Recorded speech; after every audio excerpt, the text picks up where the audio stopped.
అందరికీ వందనాలండి. అందరూ బాగున్నారు అనుకుంటున్నాను. ఇప్పటివరకు మనం కీర్తనల గ్రంథం 1 నుంచి 112 అధ్యాయాలు చదువుకున్నాం.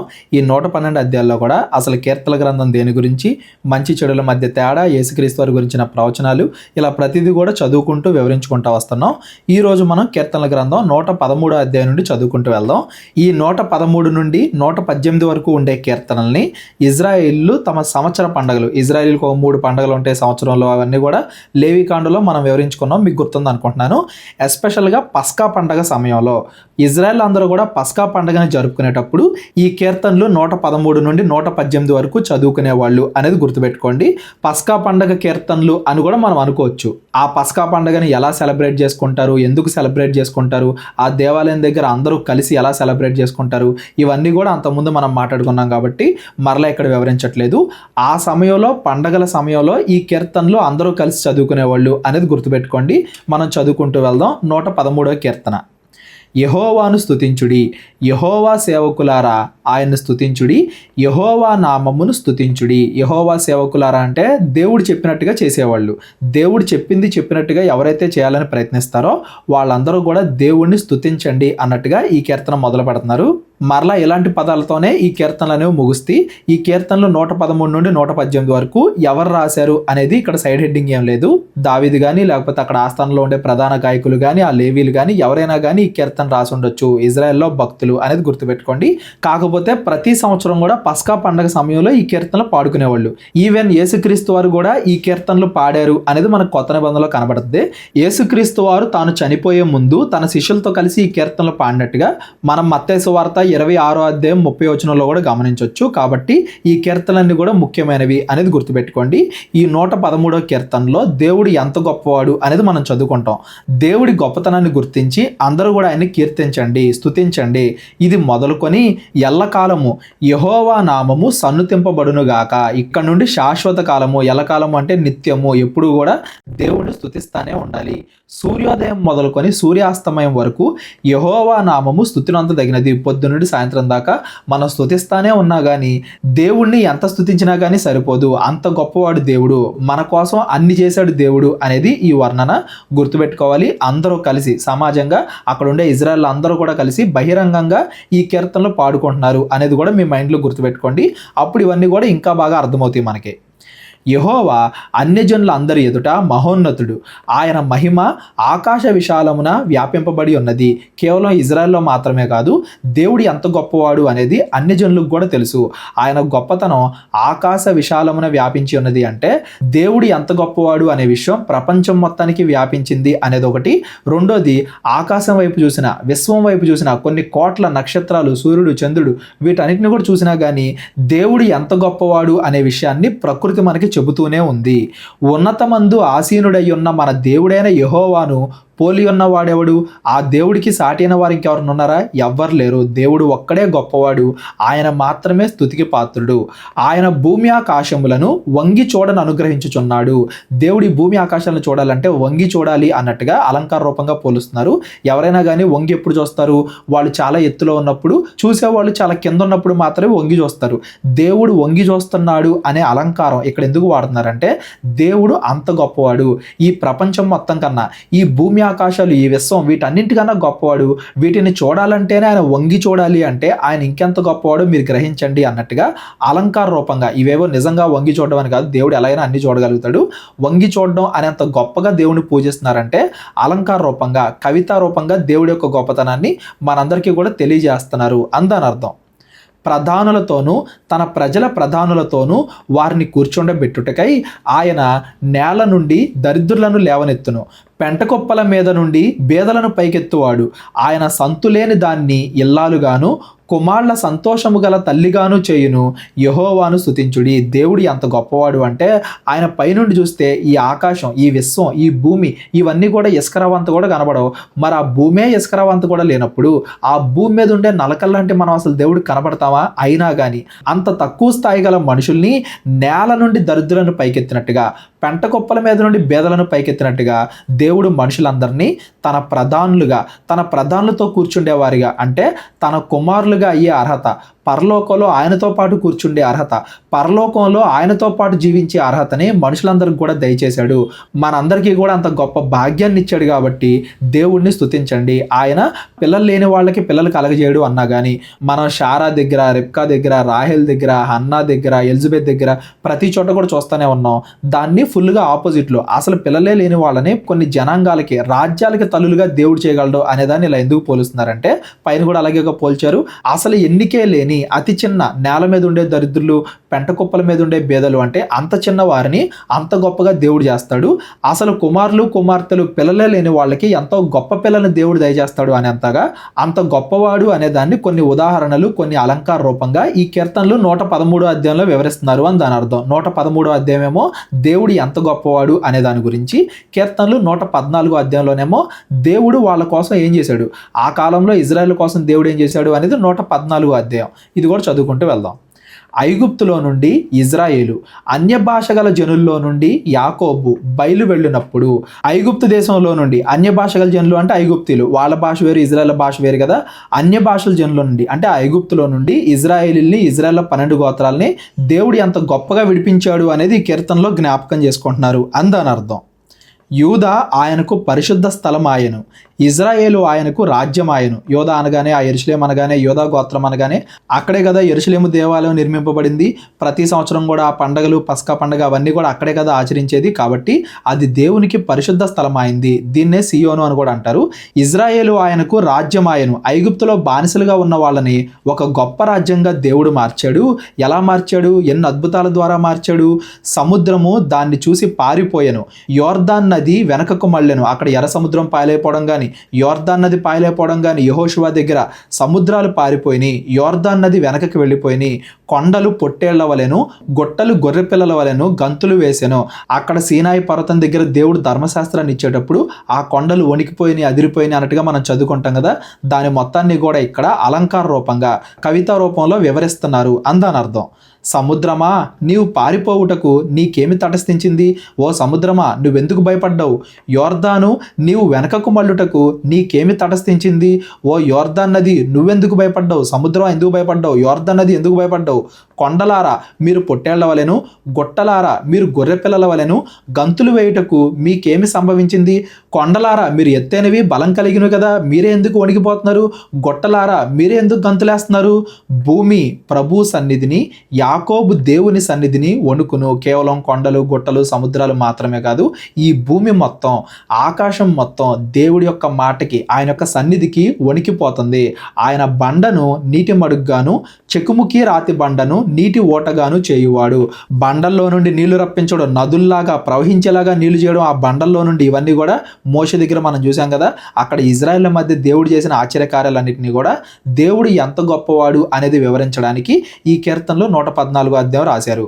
113, 114 ఈ రెండిట్లో కూడా దేవుడు ఎంత గొప్పవాడు, సముద్రాలే భయపడేంత, కొండలే భయపడేంత, భూమే వణికేంత అంత గొప్పవాడు దేవుడు. ఇజ్రాయెల్ మధ్య ఏమేమి ఆశ్చర్యకార్యాలు చేశాడు వాటన్నిటిని కూడా అలంకార రూపంగా మార్చి కవితా రూపంలో ఇలాగ దేవుడిని స్తుతిస్తున్నారు ఇజ్రాయెల్ అందరూ కూడా అందని అర్థం. కీర్తనల గ్రంథం 115 అధ్యాయం పైన 2 అధ్యాయాల్లో కూడా దేవుడు ఎంత గొప్పవాడు అనేది మనం చదువుకున్నాం కదా. మరి దేవుడు అంత గొప్పవాడు అయినప్పుడు మనం ఏం చేయాలి అది కూడా చదువుకుంటూ వెళ్దాం. 115 అధ్యాయం. మాకు కాదు యెహోవా, మాకు కాదు, నీ కృపా సత్యములను బట్టి నీ నామమునకే మహిమ కలుగునుగాక. ఇజ్రాయేలీలు అంత గొప్పగా ఒక రాజ్యంగా ఏర్పడ్డారంటే అదేదో ఇజ్రాయేలీల గొప్పతనం కాదు, ఇజ్రాయేలీల రాజుల గొప్పతనం కాదు, మోషే గొప్పతనమో, ఎలీషానో, ఏలియా వాళ్ళ గొప్పతనం కాదు. ఇదంతా కూడా దేవుడి వల్లే జరిగింది. దేవుడా నీ వల్లే ఇదంతా కూడా జరిగింది. కృపా సత్యములను బట్టి నీ నామమునకే మహిమ కలుగునుగాక. నీకే మహిమ, ఘనత ఇవన్నీ కూడా నీకే చెందాలి. వారి దేవుడు ఏడి అని అన్ని జనులు ఎందుకు చెప్పుకుందరు? అన్ని జనులు అడుగుతారంట మీ దేవుడు ఏడి అని చెప్పి. ఎందుకు? అన్ని జనులు అందరూ కూడా విగ్రహాలను ఆరాధిస్తారు. దేవుడు ఏదో విగ్రహంలో ఉంటాడు అన్నట్టుగా వాళ్ళు ఫీల్ అవుతూ ఉంటారు. కానీ నిజమైన దేవుడికి, యెహోవా దేవుడికి విగ్రహం అంటూ ఏముండదు కదా, ఆయనకు ఒక రూపం అంటూ ఏముండదు కదా, ఆయన ఆత్మస్వరూపి కదా. మీ దేవుడికి ఏ రూపం లేదేంటి, మీ దేవుడికి ఏ విగ్రహం లేదేంటి అని చెప్పి అన్ని జనులు అడుగుతారంట.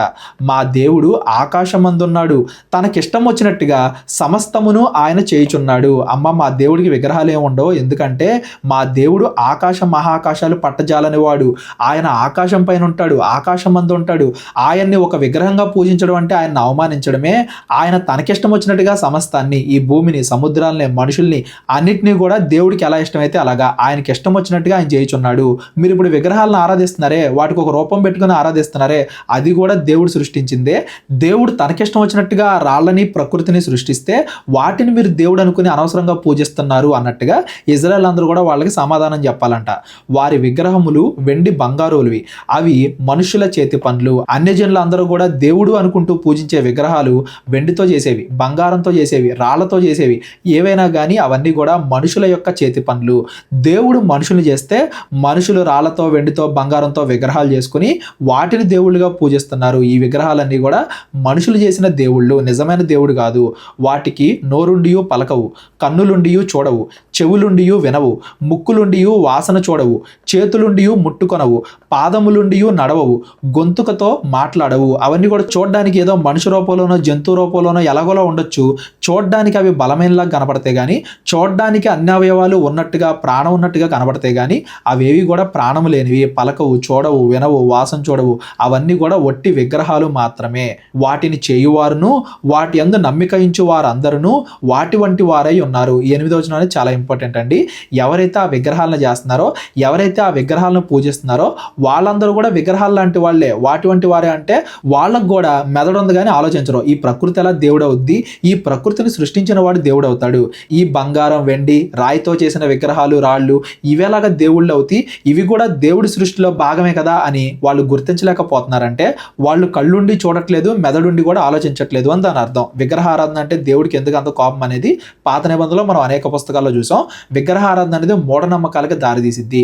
పైగా ఆ కాలంలో మనుషుల్ని విగ్రహాలకి బలు ఇవ్వడం, విగ్రహారాధన అన్న పేరుతో మనుషుల్ని చంపడం, వ్యభిచారం చేయడం, ఇవన్నీ కూడా విగ్రహారాధన చుట్టూ ఉండేవి. కాబట్టి అసలు విగ్రహారాధన వద్దు అన్నట్టుగా దేవుడు 10 ఆజ్ఞల్లో దాన్ని ఒకటిగా చేర్చాడు. మీరు గుర్తుపెట్టుకోవాలండి. ఈ 113, 14, 15 ఇవన్నీ కూడా ఇజ్రాయెల్ అందరూ కూడా సమాజంగా కూడుకొని ఆ పస్కా పండగ సమయంలో ఇజ్రాయెల్ అందరూ, ఎక్కడెక్కడ ఉన్న వాళ్ళందరూ కూడా దేవాలయం దగ్గరికి వస్తారు. అందరూ కలిసి ఈ పదాలన్నింటినీ, ఈ కీర్తనలన్నింటినీ కూడా జ్ఞాపకం చేసుకుంటున్నారు. ఆ సమయంలో ఇవన్నీ కూడా చదువుకుంటున్నారు. విగ్రహాలు ఒట్టివి, మన దేవుడికి రూపం లేదు, ఆయన ఆకాశ మహాకాశాలు పట్టజాలని వాడు, ఈ భూమి ఆకాశాలను సృజించిన వాళ్ళు అన్నట్టుగా దేవుడి యొక్క గొప్పతనాన్ని కూడా ఇక్కడ వాళ్ళందరూ కూడా గుర్తు చేసుకుంటున్నారు అందాని అర్థం.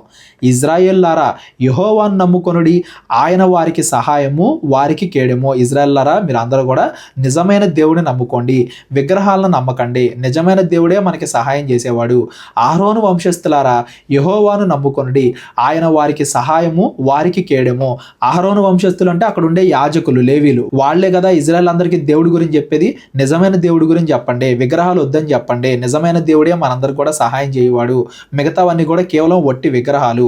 యెహోవా యందు భయభక్తులు గలవార్లారా యెహోవా యందు నమ్మిక ఇంచుడి, ఆయన వారికి సహాయము, వారికి కేడెము. ఎవరైతే దేవుడి యందు భయభక్తులు కలిగి ఉంటారో వాళ్ళందరినీ దేవుడు ఖచ్చితంగా రక్షిస్తాడు. వాళ్ళందరికీ కూడా దేవుడే ఆధారం. యెహోవా మమ్మును మర్చిపోలేదు, ఆయన మమ్మును ఆశీర్వదించును, ఆయన ఇజ్రాయేలీల్ని ఆశీర్వదించును, అహరోను వంశస్థుల్ని ఆశీర్వదించును, పిన్నలనేమి పెద్దలనేమి తన యందు భయభక్తులు గలవారిని యెహోవా ఆశీర్వదించును. దేవుడు అందరినీ కూడా ఆశీర్వదిస్తారు. ఎవరైనా కానీ, పిల్లలైనా, పెద్దలైనా, అన్యులైనా, ఇజ్రాయెలైనా ఎవరైనా కానీ దేవుడి యందు భయభక్తులు కలిగి ఉంటే వాళ్ళందరినీ కూడా దేవుడు ఆశీర్వదిస్తాడు. దేవుడు ఎవరిని కూడా మర్చిపోయేవాడు కాదు. మనం కష్టాల్లో ఉన్న ఆ కష్టాలకు అవకాశం ఇచ్చేది ఎవరో, ఆ కష్టాలకి పర్మిషన్ ఇచ్చేది ఎవరో దేవుడే కదా. మనం కష్టాల్లో ఉన్నప్పుడు కూడా దేవుడు మనల్ని మర్చిపోవట్లేదు. ఎప్పటికప్పుడు మనల్ని ఆశీర్వదించడానికి సిద్ధంగానే ఉన్నాడు. మనం చేయాల్సిందల్లా దేవుడి యందు భయభక్తులు కలిగి ఉండటమే.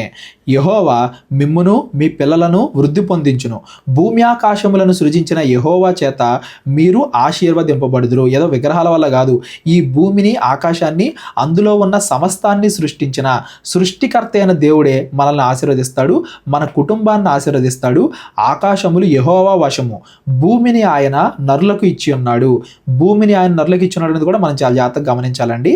దేవుడు ఆదాము అవ్వలను సృష్టించి ఈ భూమి మొత్తాన్ని మొత్తాన్ని మీరు ఏలండి అని చెబితే దాన్ని సరిగ్గా పరిపాలించకుండా ఈ భూమిలో ఉండే కొన్నిటిని తీసుకొని విగ్రహాలుగా చేసి వాటినే దేవుళ్ళుగా పూజిస్తున్నాము అంటే మనకి దేన్నైతే దేవుడు సేవకులుగా పెట్టాడో వాటికే మనం సేవకులుగా మారిపోయి మనకి ఏవైతే ఉపయోగపడాలో వాటినే మనుషులు పూజిస్తున్నారు. చూడండి, ఈ ప్రకృతి మొత్తం మనిషి కోసం చేశాడు దేవుడు, ప్రకృతి కోసమే మనిషి అన్నట్టుగా అందులో ఉండే కొన్నిటిని విగ్రహాలుగా చేసుకుని వాటి కోసమే నేను అన్నట్టుగా ఈ ప్రకృతిని విగ్రహాలను పూజిస్తున్నారు కొంతమంది. అలా చేయకండి, నిజమైన దేవుణ్ణి మీరు అందరూ కూడా ఆరాధించండి.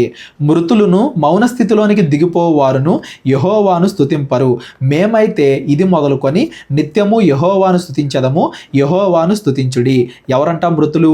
ఎవరైతే నిజమైన దేవుణ్ణి తెలుసుకోకుండా ఇంకా విగ్రహారాధనలోనే ఉంటారో, మూఢనమ్మకాల్లోనే ఉంటారో వాళ్ళందరూ కూడా పాపం చేసిన వాళ్ళు, మృతులు, మౌన స్థితిలోనికి దిగిపోవారు అంటే పాతాళానికి వెళ్ళేవాళ్ళు, నరకానికి జారిపోయేవాళ్ళు, అలా పాపాలు చేస్తూ విగ్రహారాధన అన్న పేరుతో కానీ విగ్రహం అన్న పేరుతో కానీ మూఢనమ్మకాల్లో, పాపాల్లో, లోకాశల్లో ఎవరైతే బతుకుతున్నారో వాళ్ళందరూ కూడా నరకానికి వెళ్ళిపోతారు. నిజమైన దేవుడిని నమ్మి భయభక్తులతో బతికే వాళ్ళందరూ, మంచిగా బ్రతికే వాళ్ళందరూ కూడా పరలోకానికి వెళ్తారు, నిత్యము జీవిస్తారు, నిత్యము దేవునికి కృతజ్ఞతాస్తుతులు చెల్లిస్తారు అనేది ఈ కీర్తనలు 115వ అధ్యాయం యొక్క భావం. 113, 114లోనేమో దేవుడి యొక్క గొప్పతనాన్ని చూసాం.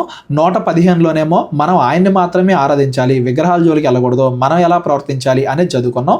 కీర్తనల గ్రంథం 116వ అధ్యాయం. ఈ అధ్యాయాలన్నీ కూడా ఇజ్రాయేలీలు అందరూ పస్కా పండగ సమయంలో కానీ లేకపోతే పండగల సమయంలో కానీ అందరూ కలిసి సమాజంగా కూడుకున్నప్పుడు పాడుతున్నవి అనేది గుర్తుపెట్టుకోండి. దేవునికి కృతజ్ఞతలు చెల్లించడంతో పాటు ప్రభువా మా ప్రార్థనలు విన్నావు, నువ్వు మేము చేసిన ప్రతి ప్రార్థన విని మాకు సమాధానాన్ని దయచేసావు, మమ్మల్ని రక్షించావు అన్నట్టుగా దేవునికి కృతజ్ఞతలు తెలిపే కీర్తన. మా ప్రార్థన నీవు విన్నందుకు కృతజ్ఞతలు అనేది ఈ కీర్తనలు 116వ అధ్యాయం అనేది గుర్తుపెట్టుకోండి. చదువుకుంటూ వెళ్దాం. యెహోవా నా మొరను నా విన్నపములను ఆలకించి ఉన్నాడు, కాగా నేను ఆయన్ను ప్రేమించుచున్నాను.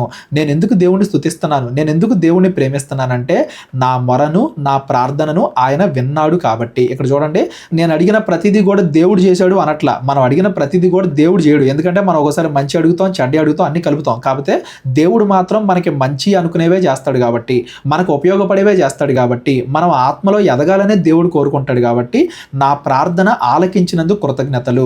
నేను చేసే ప్రతి ప్రార్థన నువ్వు వింటున్నావు, దానికి తగ్గట్టుగా నాకు సమాధానం ఇస్తున్నావు కాబట్టి నీకు కృతజ్ఞతలు. ఆయన నాకు చెవియొగ్గెను, కావున నా జీవిత కాలమంతయు నేను ఆయనకు మొరపెట్టుదును. నా ప్రార్థన విని నన్ను శ్రమల్లో నుండి రక్షించాడు కాబట్టి, ఇంకా ఇంకా నన్ను రక్షిస్తానే ఉంటాడు కాబట్టి నా జీవిత కాలం అంతా కూడా నేను దేవుడికి ప్రార్థన చేస్తానే ఉంటాను, మొరపెడతానే ఉంటాను. నా జీవితంలో ఏది జరిగినా కానీ అది నేను దేవుడి ముందు పెడతాను. మరణ బంధకములు నన్ను చుట్టుకొని ఉండెను, పాతాళపు వేదనలు నన్ను పట్టుకొని ఉండెను, శ్రమయు దుఃఖమును నాకు కలిగెను. శత్రువుల వల్ల ఆపదలైనా ఉండే, అనారోగ్య పరిస్థితులైనా ఉండే, ఆర్థిక పరిస్థితులైనా ఉండే, నేను ఎటువంటి దుఃఖంలో ఉన్నప్పుడైనా కానీ దేవుడికి నేను ప్రార్థన చేశాను. అప్పుడు యెహోవా దయచేసి నా ప్రాణమును విడిపింపుము అని యెహోవా నామమును బట్టి నేను మొరపెట్టి తిని. అలా నేను దేవుడికి ప్రార్థన చేశాను. యెహోవా దయాళుడు, నీతిమంతుడు, మన దేవుడు వాత్సల్యత గలవాడు. దేవుడు దయ కలిగిన వాడు కాబట్టి, నీతిమంతుడు కాబట్టి, జాలి వాత్సల్యం కలిగిన వాడు కాబట్టి యెహోవా సాధువులను కాపాడువాడు. నేను కుంగి ఉండగా ఆయన నన్ను రక్షించెను. సాధువులు అంటే అమాయకులు అని అర్థం వస్తుంది. ఎవరైతే ఎదుటి వాళ్ళను మోసం చేయకుండా ఉంటారో, దీనులుగా ఉంటారో, అమాయకులుగా ఉంటారో వాళ్ళందరూ కూడా దేవుడికి చేసిన ప్రార్థన బట్టి దేవుడు వాళ్ళని కాపాడతాడు, దేవుడు వాళ్ళని రక్షిస్తాడు అని దాని అర్థం. ఎలా రక్షిస్తాడు? దయ అన్నా కానీ, కృప అన్నా కానీ, మనకు అర్హత లేకపోయినా కానీ మనం అడిగిన దాన్ని దేవుడిస్తాడు అనే దాని అర్థం. దయాళుడు కాబట్టి. నీతిమంతుడు అనగానే ఏదడిగితే అది ఇస్తాడని కాదు, ఏదైతే నీతి గలవో, ఏవైతే న్యాయమైనవో, ఏవైతే మన పరలోకానికి నడిపించే ఉంటాయో అవన్నీ కూడా దయచేస్తాడు. వాత్సల్యం గలవాడు, మనం ప్రార్థన చేసినప్పుడు జాలిపడి నా కుమారులు అడుగుతున్నారే అన్నట్టుగా మన ప్రార్థన విని ఆయన దానికి సమాధానం ఇస్తాడు, రక్షిస్తాడు అనేది ఈ వచనాల యొక్క భావం.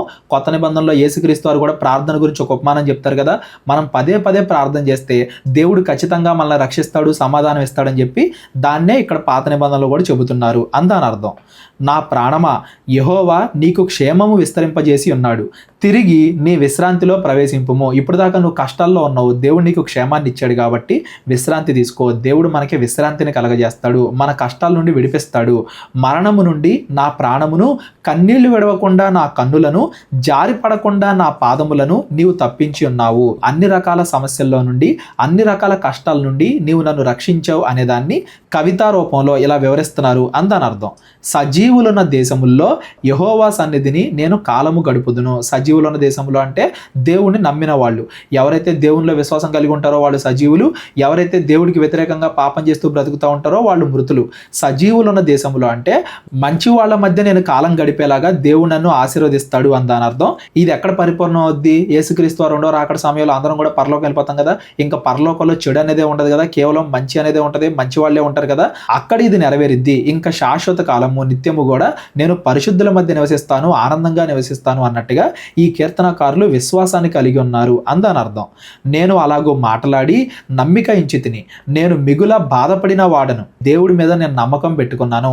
అంతకుముందు నేను బాధపడ్డాను, కానీ దేవుడి మీద నేను నమ్మకం పెట్టుకున్నాను కాబట్టి దేవుడు నన్ను రక్షించాడు అనే విధంగా ఇక్కడ కీర్తనకారుడు మాట్లాడుతున్నాడు. ఇదే వచనాన్ని, ఈ 10వ వచనాన్ని కొత్త నిబంధనలో పౌలు గారు కూడా కొరింథీయులకు రాసిన 2వ పత్రిక 4వ అధ్యాయంలో ఉపయోగిస్తారు. దేవుడి మీద నేను విశ్వాసం ఉంచాను, అందుకే దేవుడితో మాట్లాడుతున్నాను, దేవుడికి ప్రార్థన చేస్తున్నాను. నేను బాధల్లో ఉన్నప్పుడు నేను తొందరపడిన వాడనై ఏ మనుషుడును నమ్మదగిన వాడు కాడు అని నేను అనుకుంటుని. అసలు మనుషుల్ని నమ్మకూడదు, అందరూ కూడా మోసం చేసేవాళ్లే అన్నట్టుగా నేను బాధల్లో ఉన్నప్పుడు అనుకున్నాను, కుంగిపోయాను, ఎవరు కూడా నాకు ఇంకా సహాయం చేయరు అనుకున్నాను. కానీ యెహోవా నాకు చేసిన ఉపకారములన్నింటికీ నేను ఆయనకి ఏమి చెల్లింతును? కానీ దేవుడు నాకు సహాయం చేశాడు. మనుషులు ఎవరో చేయకపోవచ్చు, దేవుడు చేశాడు. మనుషుల మధ్య నేను ఇంకా బతకొచ్చు, ఇంకా కొంతమంది మంచి వాళ్ళు ఉన్నారు, వాళ్ళ మధ్య నేను ఆనందంగా బతకొచ్చు అన్నట్టుగా దేవుడు నా ఎడల కృప చూపించాడు. ఇలా దేవుడు నా జీవితంలో చేసిన ఉపకారాలన్నిటిని బట్టి నేను దేవుడికి ఏం చెల్లించగలను, దేవుడికి ఎలా కృతజ్ఞతలు చెప్పగలను? మనకు కూడా అప్పుడప్పుడు ఇలాంటి పరిస్థితులు ఎదురవుతూ ఉంటాయండి. మనల్ని అందరూ మోసం చేసి మనల్ని రక్షించే వాళ్ళు ఎవరు లేనప్పుడు, ఏ మనిషిని నమ్మలేము, అందరూ కూడా మనల్ని మోసం చేస్తున్నారు అనే పరిస్థితుల్లో మనం ఉన్నప్పుడు దేవుడి మీద మనం ఆధారపడితే దేవుడు ఖచ్చితంగా మనల్ని రక్షిస్తాడు. మంచి వ్యక్తులు, విశ్వాసుల్ని మనకి సహవాసంగా దయచేస్తాడు. మనం కూడా మనుషులందరి మీద నమ్మకాన్ని కోల్పోకూడదు. దేవుడి చిత్తానుసారంగా నడిచే భక్తులు ఉంటారు, విశ్వాసులు ఉంటారు, మనకి మంచి సహవాసాన్ని దయచేస్తారు. వాళ్ళ ద్వారా దేవుడు మనకి ఆదరణ కలగజేస్తాడు అనేది ఎప్పుడు కూడా మనం గుర్తుపెట్టుకోవాలి అనేది ఈ వచనాల యొక్క భావం. రక్షణ పాత్రను చేతపుచ్చుకొని యెహోవా నామమున ప్రార్థన చేసేదను. మొట్టమొదటిగా దేవుడికి ప్రార్థనలో కృతజ్ఞతలు తెలపాలి. అది కూడా ఎలాగా? రక్షణ పాత్రను చేతపుచ్చుకొని, అంటే రక్షింపబడ్డానికి ఏది మార్గము అని దేవుడు చెప్పాడు. పాతకాలంలో అయితే ఆ ధర్మశాస్త్రాన్ని గైకొనటం, జంతు బలులు, దేవాలయం దగ్గర ఆయన చెప్పిన పనులు అవన్నీ కూడా చేయడం. కొత్త నిబంధనలు అయితే యేసుక్రీస్తు వారిలోనే రక్షణ. యేసుక్రీస్తు వారు ఏవైతే చెప్పారో అవన్నీ కూడా చేస్తూ దేవునికి ప్రార్థన చేస్తూ దేవుడు మనకి చేసిన వాటికి మనం కృతజ్ఞతలు చెల్లించాలి. అలాగా మన జీవితం ద్వారా, కేవలం నోటి మాటల ద్వారా కాదు, మన జీవితం ద్వారా దేవుడికి మనం కృతజ్ఞతలు చెల్లించాలి. యెహోవాకు నా మొక్కుబళ్ళు చెల్లించేదను, ఆయన ప్రజలందరి ఎదుటనే చెల్లించేదను. మొక్కుబళ్ళు అనగానే ఇజ్రాయెల్ అందరూ కూడా పండగ సమయంలో, పస్కా పండగ సమయంలో గ్యాదర్ అయ్యి ఈ కీర్తనలని చదువుకుంటారని మనం చదువుకున్నాం కదా. అక్కడ ఏం చేస్తారు? దేవునికి బలులు అర్పిస్తారు, కృతజ్ఞత బలు అర్పిస్తారు, కానుకలు ఇస్తారు, పాప పశ్చాత్తాప నిమిత్తం బలు అర్పిస్తారు. అవన్నీ కూడా దేవుడు ఏవైతే చెప్పాడో అవన్నీ కూడా నేను చేస్తాను, ప్రజలందరి ముందు చేస్తాను అన్నట్టుగా ఈ కీర్తనకారుడు చెప్తున్నాడు. కొత్త నిబంధనలు అవన్నీ కూడా పాప పరిహారార్థ బలైన, కృతజ్ఞత బలైన ఏవైనా కానీ అన్నింటిలోనూ యేసుక్రీస్తులోనే పరిపూర్ణం అవుతుంది. యేసుక్రీస్తుని అందరికీ కూడా ప్రకటించడం, సువార్త పరిచర్య, పరలోక రాజ్యం, దీనిలోనే ఇవన్నీ కూడా పరిపూర్ణం అవుతున్నాయి. కాబట్టి దేవుడు నాకు ఏవైతే చెప్పాడో అవన్నీ కూడా నేను పాటిస్తూ దేవుడికి కృతజ్ఞతలు తెలియజేస్తాను అన్నట్టుగా ఇక్కడ భక్తుడు చెప్తున్నాడు. ఇప్పుడు కూడా మనం దేవునికి ఎలా కృతజ్ఞతలు చెల్లించగలం? దేవుడు చెప్పినట్టుగా నడుచుకోవడమే దేవునికి కృతజ్ఞతాస్తుతులు చెల్లించడం. యెహోవా భక్తుల మరణము ఆయన దృష్టికి విలువగలది. అలా ఎవరన్నా మంచిగా దేవుడు చెప్పిన ఆజ్ఞల ప్రకారంగా బ్రతికి చనిపోయినా కానీ వాళ్ళ మరణం అనేది వ్యర్థంగా పోదు. అది ఎంత విలువ కలిగిందంటే ఎంతో విలువైన పరలోకాన్ని దేవుడు వాళ్ళకి దయచేస్తాడు. ఎవరన్నా మంచి వాళ్ళు చనిపోయినా కానీ మనం బాధపడాల్సిన పని లేదు, అది ఎంతో విలువైనది, ఎందుకంటే వాళ్ళు పరలోకాన్ని పొందుకున్నారు. యెహోవా భక్తుల మరణము ఆయన దృష్టికి ఎంతో విలువైనది, విలువగలది. యెహోవా, నేను నిజముగా నీ సేవకుడను, నీ సేవకురాలి కుమారుడనై ఉన్నాను, నీవు నా కట్లు విప్పి ఉన్నావు. అంతకుముందు కూడా దావీదు గారు ఇలాంటి పదాలే, నీ సేవకురాలి కుమారుణ్ణు, నీ సేవకుణ్ణు, ఇలాంటి పదాలు వాడినట్టుగా మనం గమనించవచ్చు. నా తల్లిదండ్రులు కూడా నీ మీద భక్తి కలిగిన వాళ్ళే, నేను కూడా నీ మీద భక్తి కలిగిన వాడినే. నీ సేవకుడును అంటే నువ్వేదైతే నాకు ఆజ్ఞాపిస్తావో వాటన్నింటి ప్రకారంగా నేను నడుచుకుంటాను.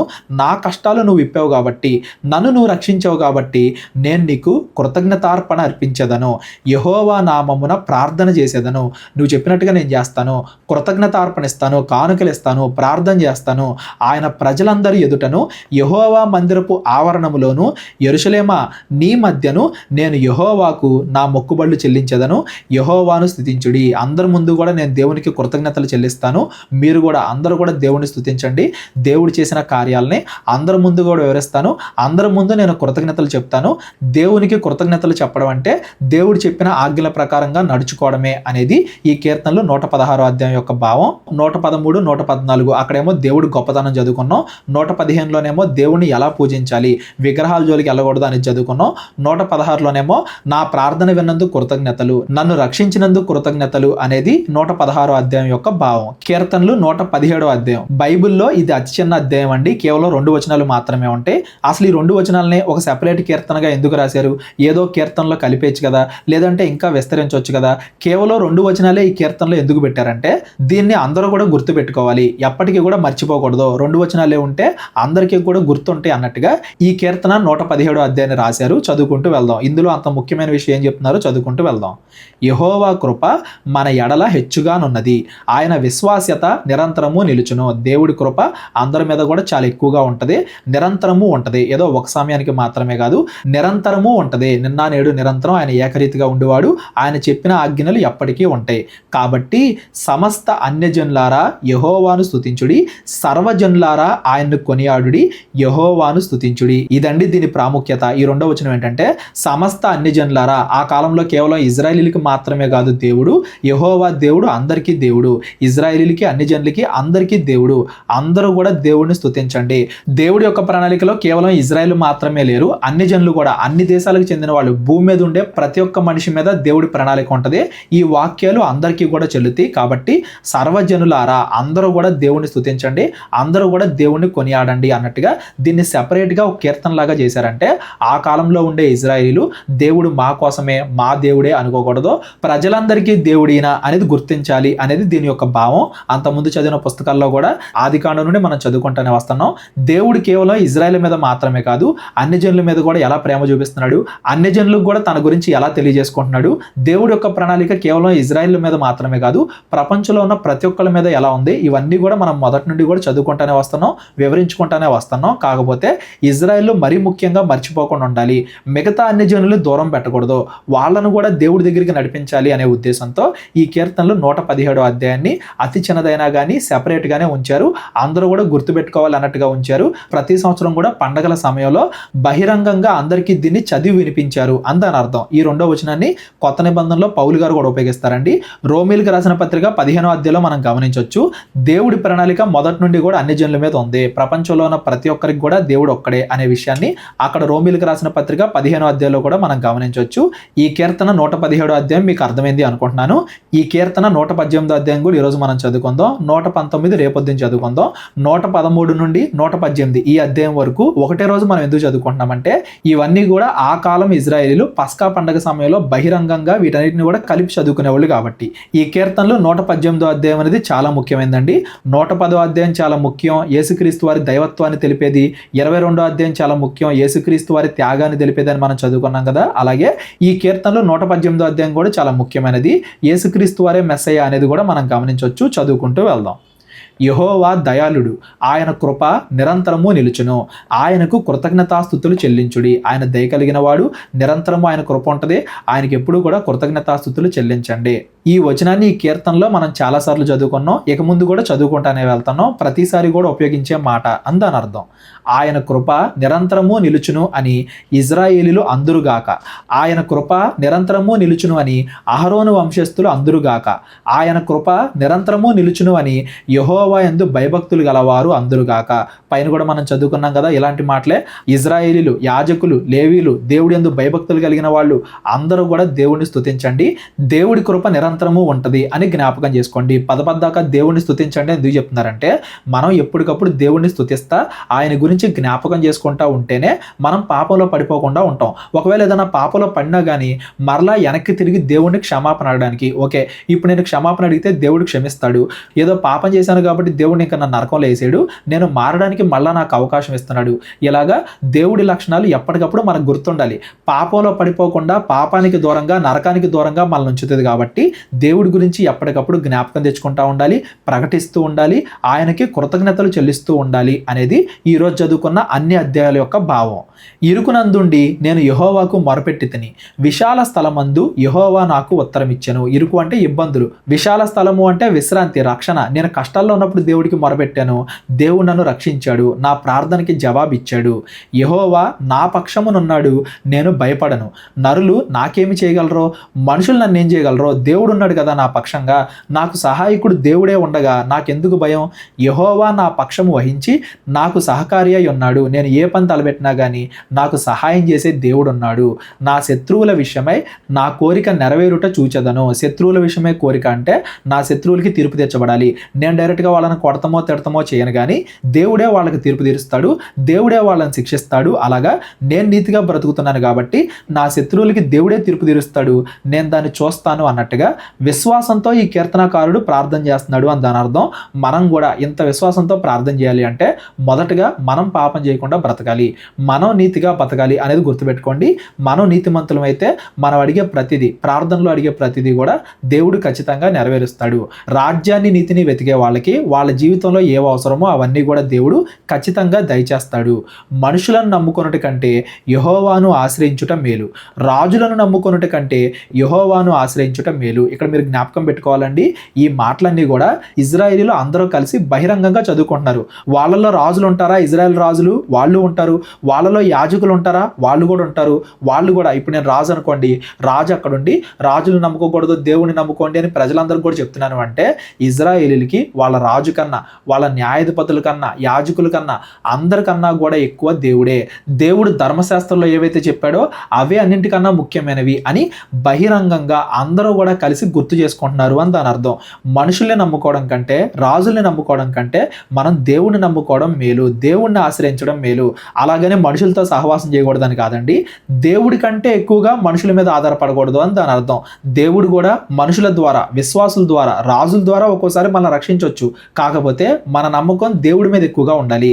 దేవుడి యొక్క ఆజ్ఞలకు వ్యతిరేకంగా వెళ్ళి మనం ప్రవర్తించకూడదు. ఏ మనుషుడన్నా మనకి సహాయం చేస్తున్నాడు అనుకోండి, అతడు కూడా దేవుడి చిత్తానుసారంగానే ఉంటే ఓకే, మనం పాటించవచ్చు.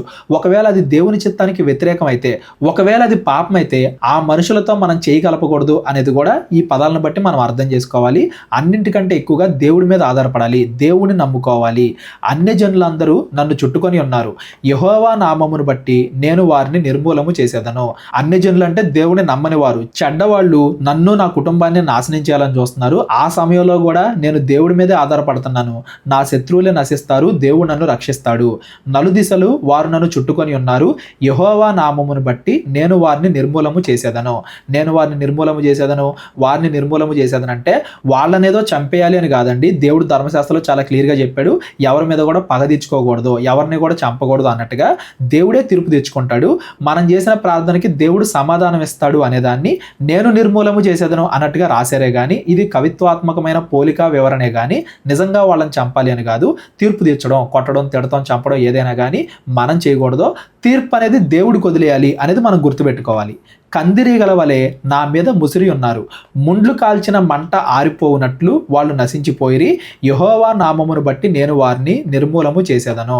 మరలా పదపద్దాకా నేను వారిని నిర్మూలము చేసేదను అంటే మనం పగ తెచ్చుకోకూడదు, దేవుడికే తీర్పు అనేది వదిలేయాలి, మనం కేవలం ప్రార్థన చేయాలి అనేది గుర్తుపెట్టుకోండి. కందిరీగల్లాగా వాళ్ళు ఎంతమంది వచ్చినా కానీ దేవుడు నన్ను రక్షిస్తాడు, వాళ్ళకే తీర్పు తీరుస్తాడు, నన్ను రక్షిస్తాడు అని దాని అర్థం.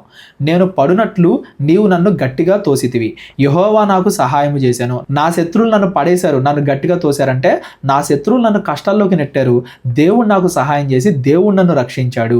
యెహోవా నా దుర్గము, నా గానము, ఆయన నాకు రక్షణాధారం ఆయను. నీతిమంతుల గుడారముల్లో రక్షణను గూర్చిన ఉత్సాహ సునాదము వినబడును. యెహోవా దక్షిణ హస్తము సాహస కార్యములను చేయును. యెహోవా దక్షిణ హస్తం అన్నా, ఆయన కుడి చెయ్యి అన్నా, ఆయన బలమైన ఆశ్చర్య కార్యాల ద్వారా మనల్ని రక్షిస్తాడు. రక్షిస్తాడు, నీతిమంతుల్ని రక్షిస్తాడు.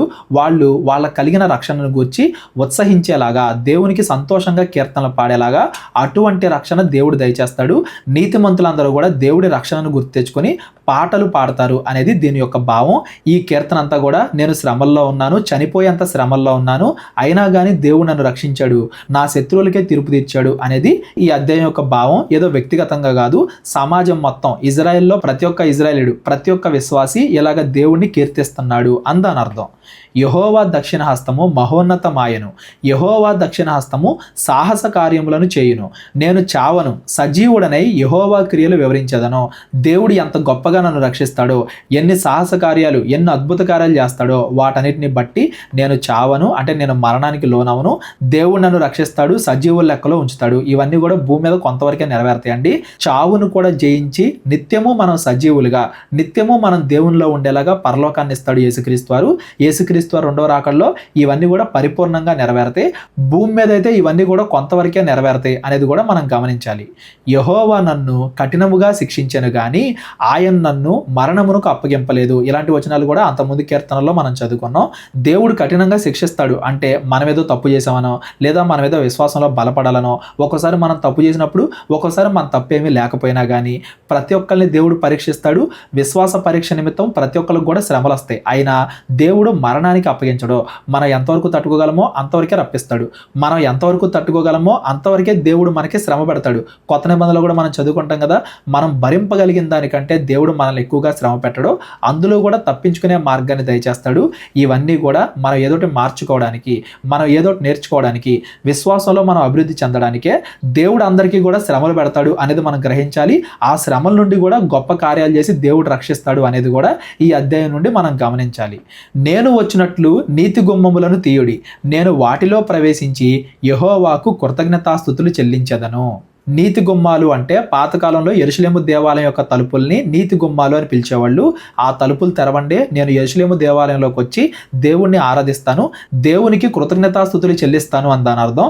ఈ కాలంలో అయితే నీతి గుమ్మాలు అంటే మనం మొదటగా రాజ్యాన్ని నీతిని వెతకాలి, మనం మంచిగా నడుచుకోవాలి, ఆ తర్వాత దేవుడి నుండి రక్షణ మనం పొందుకుంటాం, దేవునికి కృతజ్ఞతాస్తుతులు చెల్లిస్తాం అనేది ఈ 19వ అధ్యాయం యొక్క భావం. ఇది యెహోవా గుమ్మము, నీతిమంతులు దీనిలో ప్రవేశించెదరు. ఆ కాలంలో అయితే యెరూషలేము దేవాలయం, దానికి పరిపూర్ణత ఎక్కడ ఉంది? పరలోకంలో ఉంది, పరలోక రాజ్యంలో ఉంది.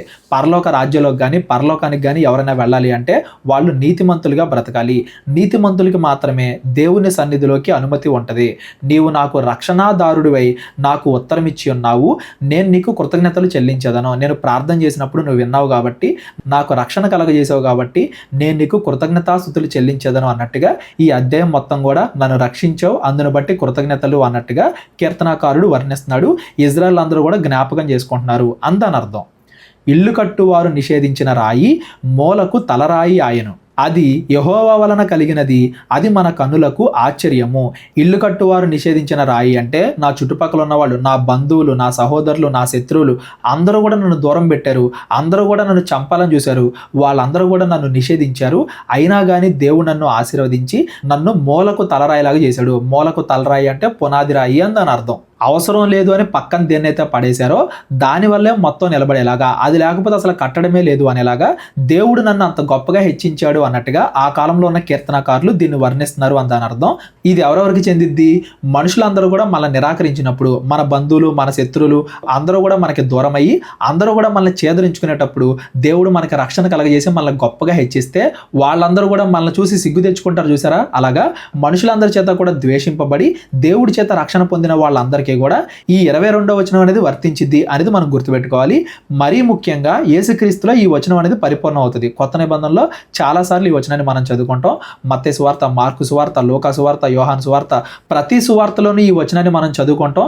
స్వయాన యేసుక్రీస్తు వారే, మీరు ధర్మశాస్త్రంలో చదువుకోలేదా?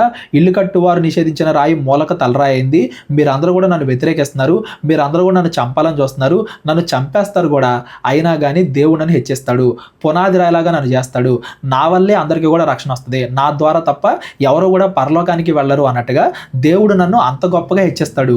మనుషులందరూ కూడా ఇప్పుడు నన్ను ద్వేషించి నన్ను చంపొచ్చు, నేనే అందరికీ ఆధారం, నేనే మూలరాయి అన్నట్టుగా దేవుడు నన్ను చేస్తాడు అని చెప్పి యేసుక్రీస్తు వారు కూడా ఈ వచనాన్ని సువార్తల్లో మాట్లాడతారు. సువార్తల్లోనే కాదు, మనకు అపోస్తుల గారిలో కనబడిద్ది, ఎఫెసీయులకు రాసిన పత్రికలో కనబడిద్ది, పేతురు రాసిన పత్రికలో కనబడిద్ది, కొత్త నిబంధనలో చాలా చోట్ల ఈ వచనం కనబడిద్ది. మనుషులందరూ కూడా యేసుక్రీస్తు వారిని నిరాకరించి సిలువేశారు, ఆ యేసుక్రీస్తు ద్వారానే ఎవరైనా పరలోకం వెళ్తారు అన్నట్టుగా దేవుడు యేసుక్రీస్తుని హెచ్చించాడు అన్నట్టుగా ఈ వచనాలు యేసుక్రీస్తులో పరిపూర్ణం అవుతున్నాయి అనేది కూడా మనం గమనించాలి. ఇది ఆశ్చర్యం, ఏదో ఊరికే కాదు, ఇది ఆశ్చర్యం. దేవుడే కలిగిస్తాడు దీన్ని, దేవుడే ఇలాగ చేస్తాడు, దేవుడే ఎవరినైనా కానీ హెచ్చిస్తాడు అనేది దీని యొక్క భావం. ఇది యెహోవా ఏర్పాటు చేసిన దినము, దీని యందు మనం ఉత్సహించి సంతోషించదము. దినము అంటే ఆ కాలంలో పండగల సమయంలో, ముఖ్యంగా పస్కా పండగ సమయంలో దీన్ని చదువుకుంటున్నారని మనం చదువుకున్నాం కదా. ఇవన్నీ కూడా గుర్తెచ్చుకొని ఆ కాలంలో జనాలందరూ కూడా దేవునికి కృతజ్ఞతాస్తుతులు చెల్లిస్తున్నారు అని దాని అర్థం. ఈ దినము అనే దానికి ఇంకో ప్రత్యేకత కూడా ఉందండి. అసలు పస్కా పండగ దేవుడు ఎందుకు పెట్టాడు? యేసుక్రీస్తు వారి గురించి తెలియజేయడానికి. యేసుక్రీస్తు వారు కూడా ఆ పస్కా పండగ సమయంలోనే సిలువేయబడతారు, ఆ పస్కా పశువులాగే సిలువేయబడతారు. ఆ దినము అనగానే యేసుక్రీస్తు వారి మరణానికి సంబంధించి దేవుడు ముందుగానే సిద్ధపరచుకున్న దినము అని దాని అర్థం. ఈ వచనాలన్నీ 22వ వచనం నుండి మనం చదువుకుంటున్న వచనాలన్నీ కూడా మెస్సయ్యలో యేసుక్రీస్తు వారిలో నెరవేర్తనే పరిపూర్ణం అవుతున్నాయి అనేది కూడా మనం గుర్తుపెట్టుకోవాలి. యెహోవా దయచేసి నన్ను రక్షింపుము, యెహోవా దయచేసి అభివృద్ధి కలిగించుము, యెహోవా పేరిట వచ్చువాడు ఆశీర్వాదం పొందును గాక, యెహోవా మందిరములో నుండి మిమ్ము దీవించుచున్నాము. యెహోవా మందిరంలో నుండి మాట్లాడుతున్నాం. యెహోవా పేరిట వచ్చేవాడు అంటే మెస్సే గురించి. దావీదు చిగురు, దావీదు సంతానమైన మెస్సే వస్తాడు, శాశ్వత రక్షణ కలగజేస్తాడు. ఆయన స్థాపించబోయే రాజ్యం, పరలోక రాజ్యం శాశ్వతంగా ఉంటుంది. ఆయన శాశ్వత రాజు, శాశ్వత యాజకుడు అన్నట్టుగా అంతకుముందు కీర్తనలో కూడా మనం చదువుకున్నాం. ఆ మెస్సే వస్తాడు అనే నమ్మకంతో ఈ కీర్తన ముగిస్తున్నారండి. 113వ అధ్యాయం నుండి 118వ అధ్యాయం వరకు ఇవన్నీ కూడా ఆ సమయంలో పాడుకునే కీర్తనలను చదువుకున్నాం కదా. ఈ 118వ అధ్యాయం చివరిలో మెస్సే వస్తాడు అనే మెస్సే గురించిన విశ్వాసంతో, మెస్సే గురించిన నిరీక్షణతో ఆ పండగ ముగిస్తున్నారు, ఈ కీర్తనలు ముగిస్తున్నారు అని దాని అర్థం. ఇక్కడ దయచేసి నన్ను రక్షింపుము అనే పదాన్ని కూడా మీరు గమనించాలండి. దీన్ని గ్రీకు భాషలో హోసన్నా అంటారు. కొత్త నిబంధనలో యేసుక్రీస్తు వారు యెరూషలేము దేవాలయంలోకి ఆ పస్కా పండగ సమయంలోనే యెరూషలేము దేవాలయంలోకి వచ్చేటప్పుడు, గాడిద మీద వచ్చేటప్పుడు హోసన్నా దావీదు కుమారుడా అని చెప్పి అక్కడ ఉండే ఇజ్రాయెల్ అందరూ కూడా మాట్లాడతారు కదా. వాళ్ళు ఈ కీర్తన గురించే మాట్లాడుతున్నారు. ఇదిగో మెస్సే వస్తున్నారు, హోసన్నా అంటే దేవా మమ్మల్ని రక్షించు, దయచేసి మమ్మల్ని రక్షించు, దావీదు కుమారుడా మెస్సయ్య అన్నట్టుగా, హోసన్నా దావీదు కుమారుడా అన్నట్టుగా యేసుక్రీస్తుని అందరూ కూడా మెస్సేలాగా గుర్తించారు, మెస్సేలాగా దేవాలయంలోకి ఆయన ఆహ్వానించారు. అది కూడా ఈ పస్కా పండగ సమయంలోనే, ఈ కీర్తనలో 118వ అధ్యాయం చదువుకునే సమయంలోనే అనేది మనం గుర్తుపెట్టుకోవాలి. అందుకే వాళ్ళందరూ కూడా హోసన్నా దావీదు కుమారుడా అన్నట్టుగా యేసుక్రీస్తుని పిలిచినట్టుగా మనం మత్తయి సువార్త 21వ అధ్యాయంలో కూడా గమనించవచ్చు, మిగతా సువార్తల్లో కూడా గమనించవచ్చు. ఇప్పటిదాకా చెప్పింది మీకు అర్థమైంది అనుకుంటున్నాను. ఎవరికన్నా ఏమైనా అర్థం కాకపోతే డిస్క్రిప్షన్లో నా నెంబర్ ఉంటుంది, కాల్ కానీ వాట్సాప్ కానీ చేయండి. యెహోవాయే దేవుడు, ఆయన మనకు వెలుగును అనుగ్రహించి ఉన్నాడు. ఉత్సవ బలి పశువును తాళ్లతో బలిపీఠపు కొమ్ములకు కట్టుడి. వెలుగును అనుగ్రహించను అనగానే ఆ కాలంలో రక్షణ. కొత్త నిబంధనలో యేసుక్రీస్తు వారిలో ఈ మాట పరిపూర్ణం అవుతుంది. దేవుడి యొక్క వెలుగు, నిజమైన వెలుగు, పరలోకానికి మార్గాన్ని చూపించే వెలుగు యేసుక్రీస్తు వారే. యేసుక్రీస్తు వారిలో ఈ మాట పరిపూర్ణం అవుతుంది. అలాగే ఉత్సవ బలి పశువును తాళ్లతో బలిపీఠపు కొమ్ములు కడ్డు అంటే ఆ కాలంలో పస్కా పశువుని వధించడం. కొత్త నిబంధనలో పస్కా పశువులాగా యేసుక్రీస్తు వారు చనిపోయారు కదా. యేసుక్రీస్తు వారిలో ఇవన్నీ కూడా పరిపూర్ణం అవుతున్నాయి. యేసుక్రీస్తు వారు ఆ పస్కా బలిలాగా మరణం అవుతారు. పైన కూడా చదువుకున్నాం కదా, ఇల్లు కట్టువారు నిషేధించిన రాయి మూలకు తలరాయి అని. అందరూ కూడా ఆయన వ్యతిరేకించి మనుషులే ఆయన చంపుతారు. అయినా కానీ దేవుడు మనుషులందరినీ కూడా రక్షిస్తాడు, తిరిగి లెగుస్తాడు, చనిపోయి తిరిగి లెగుస్తాడు అనేది ఈ వచనాల యొక్క భావం. ఇవన్నీ కూడా యేసుక్రీస్తులో నెరవేరుతున్నాయి అనేది కూడా మనం గమనించాలి. నీవు నా దేవుడవు, నేను నీకు కృతజ్ఞతాస్తుతులు చెల్లించదను. నీవు నా దేవుడవు, నేను నిన్ను గణపరిచెదను. యెహోవా దయాళుడు, ఆయన కృప నిరంతరము నిలుచుచున్నది, ఆయనకు కృతజ్ఞతాస్తుతులు చెల్లించుడి. ఇదే మాటతో ఆరంభమయ్యి ఇదే మాటతో ముగుస్తున్నాయి ఈ కీర్తనలన్నీ కూడా అనేది మనం గమనించాలి. ఈ మాటని అనేక సార్లు చదువుకుంటున్నాం ఈ కీర్తనల పుస్తకంలో. కీర్తనలు 113 నుండి 118 వరకు కూడా ఆ కాలంలో ఇజ్రాయెల్ పండగల సమయంలో, ముఖ్యంగా పస్కా పండగ సమయంలో ఈ కీర్తనలన్నీ కూడా జ్ఞాపకం చేసుకునేవాళ్ళు. ఇవన్నీ కూడా యేసుక్రీస్తులో పరిపూర్ణ అవుతున్నాయి.